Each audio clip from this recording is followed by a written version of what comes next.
You were not tired. You had never rested. Your body knows. It's been telling you for months. You don't know this yet. You didn't listen. Why are you tired? You slept. You went on vacation. You did nothing all weekend. This question has an answer, but it's not where you think it is. Is this sleep deprivation? No. Coffee deprivation? Not at all. This is a signal your brain is sending you. You're reading that signal wrong. For years, like everyone, you wake up with an alarm in the morning, not with the sun. You start the day without letting go of your phone. You make decisions before even deciding. Decisions made without thinking. Wake up in the morning, look at your phone, and see the meaninglessness of the day more clearly. Oh, right. Now I remembered. You already did this. It has no name, but everyone feels it. There is something, a kind of tiredness, the kind that doesn't go away with rest. Actually, this has a name. I'll say it shortly. Have you ever asked yourself, why do I feel exhausted after a meeting? I did nothing physical. I just sat, I talked, I listened, but I'm drained. Where does this depletion come from? The answer is not your body's inactivity. Tiredness doesn't always come from the body. Sometimes the mind imitates the body. Now think, how many decisions did you make today? What to wear? What to eat? Which message to reply to first? You can't even count. Something is slowly draining you. You're not even aware of it. It's happening even while watching this video. Yes, even right now. 100 years ago, people worked much harder than today. Physically, they weren't this tired mentally. The sun rose, they got up, the sun set, they slept. They didn't know what was happening on the other side of the world.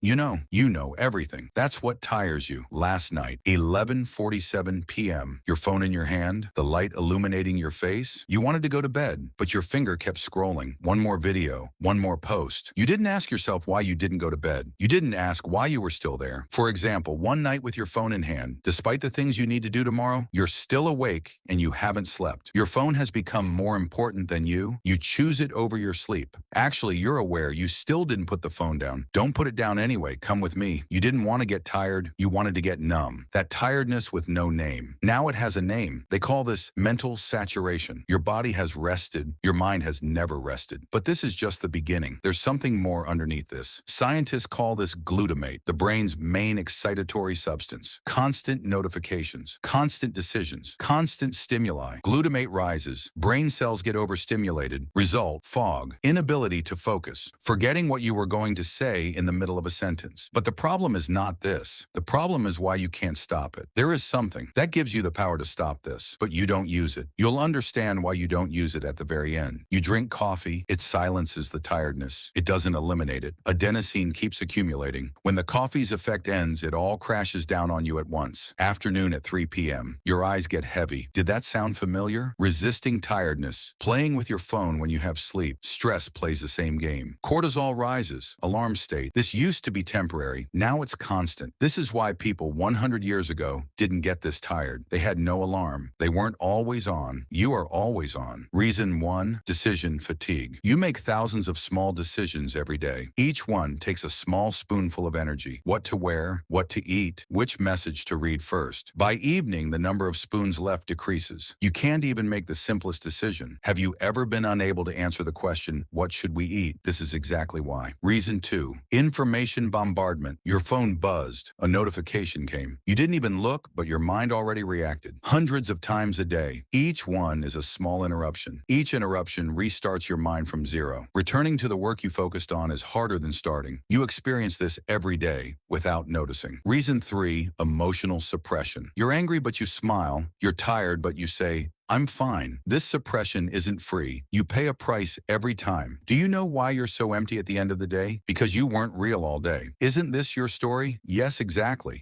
In relationships, the other person is talking. You seem to be listening, but your mind is already elsewhere. In work life, everyone is producing something. You're still continuing with your old undeveloped self. In family, they ask the same question for the third time. You pretend to answer with the same patience for the third time. When talking to yourself, pull yourself together, you say. Even this spends energy. In your habits, the same tiredness at the same time, but you never questioned its cause. In social life, someone is telling you their problem. You hear it, but you're not listening. Tiredness doesn't come from one place. It leaks from every corner of your life. Now stop. Stop for a second. Think about today. How many times did you say, I'm fine, but you weren't? This is not a weakness. This is a fact. The system is tiring you. And here's the truth. You can fix this, but first you need to stop. Stopping is the thing you fear most because you don't know what will happen if you stop. Maybe the real tiredness is this: being afraid of being alone with yourself. Do you remember Robin's story? The energy spoons. Maybe you should have a spoon theory too. But first, you have to accept this. You are not tired. You just never stopped. Give yourself a break from your mind. Stop trying to make everything perfect, but you'll keep doing this. That's why you're always tired. When you finish watching this video, you'll put your phone down. Maybe nothing will change. You'll go to sleep late tonight too. But one thing is different now. Now you know. We said, why are you still tired? Now you know the answer. It wasn't sleep deprivation. It wasn't coffee deprivation at all. You just never stopped. Your mind never rested. When you lie down in bed tonight, ask yourself a question. Did you really rest today, or did you just sleep? You already know the answer. And this leads you to something you haven't noticed. Why are you so afraid of resting? Write this in a notebook and look at how it appears from the outside. Come with me. In the next video, I'm talking about you. Subscribe to my channel and find more content for yourself.